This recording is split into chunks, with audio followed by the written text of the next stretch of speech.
It's time for your 420 Radio News for Wednesday, March 27th, 2013. I'm Russ Belville.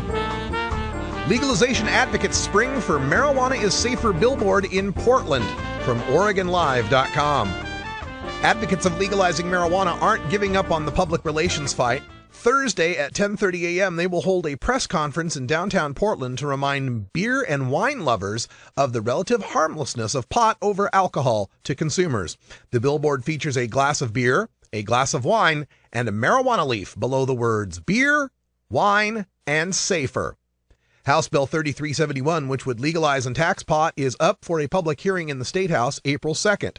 The media availability is at Southwest 13th Avenue and Southwest Alder, where the billboard is posted. We will be covering that live on 420 Radio tomorrow morning. Majority of Missourians support legalizing marijuana. This from theweedblog.com. On Monday, Show Me Cannabis Regulation released polling data showing that a majority of Missourians support legalizing, taxing, and regulating marijuana like alcohol. The poll, conducted by DHM Research, surveyed 500 likely 2014 Missouri voters. Participants were asked if they would support a ballot measure nearly identical to the one that Show Me Cannabis Regulation attempted to place on the ballot in 2012. 50% of respondents supported such a measure, 45% opposed it, and 5% were undecided. After the initial test, participants heard more details about the proposal and were presented with an equal number of statements of support and opposition. This process increased support for the proposal to 54%. Because it was designed to reflect the opinions of likely 2014 voters, this poll likely understates the support for legalization among Missouri voters. National Cannabis Coalition Director of Research and Show Me Cannabis Regulation Board member Abi Sivasalam said, quote, "What we are discovering from analysis of polling from around the country is that when voters are drawn from a broader group, such as likely 2016 voters, the level of popular support for legalizing and regulating cannabis jumps by between 5 to 10%. Presidential elections dramatically increase voter turnout, especially among younger voters who overwhelmingly support reform." End quote. The poll was conducted in September of 2012 and was commissioned by the National Cannabis Coalition. It has a margin of error of 4.4%. Damian Lagoy, a prominent Colorado medical marijuana advocate, has died. This from the Denver Post. A man whose fight with AIDS and hepatitis C withered his body and made him the public face of medical marijuana patients in Colorado has died. Damian Lagoy, age 53, passed away Saturday, advocates from the group Sensible Colorado announced this week. In 2007 and again in 2009, Lagoy won major court battles that secured medical marijuana patients a voice in the regulatory process, and that laid the foundation for the earliest medical marijuana dispensaries.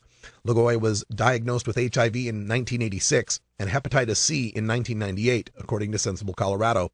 The medical treatments for both conditions left him with severe nausea, which he used marijuana to quell so that he could eat and keep the medicines down. A slight man, Lagoy's weight fell below 100 pounds at one point. With the help of marijuana, it rebounded to 110 pounds, he told the Denver Post last year.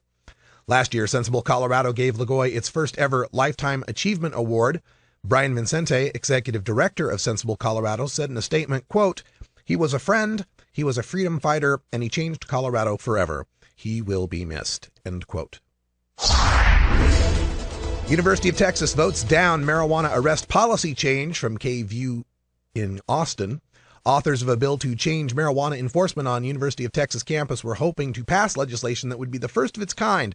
However, after a vote of 9 to 13 Tuesday night, the bill was shot down. The student government was proposing a bill that would ask University of Texas police to issue citations for all marijuana possessions under 4 ounces instead of making arrests. The business of pot emerges in Washington and Colorado from ABC News, featured on Good Morning America. The story tells of Robert Corey, the owner and general counsel of Denver's Club 64, a private marijuana membership club, and also mentions Frankie Schnarr, the owner of Frankie's Sports Bar and Grill in Olympia, Washington, where we had just visited last weekend.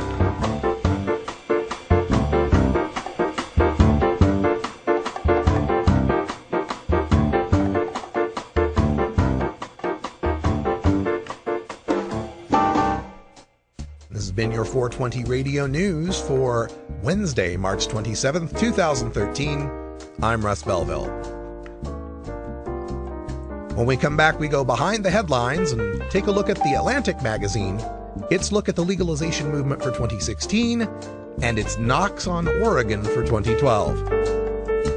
You're listening to 420radio.org. This is the Russ Belville Show. We'll be right back after this.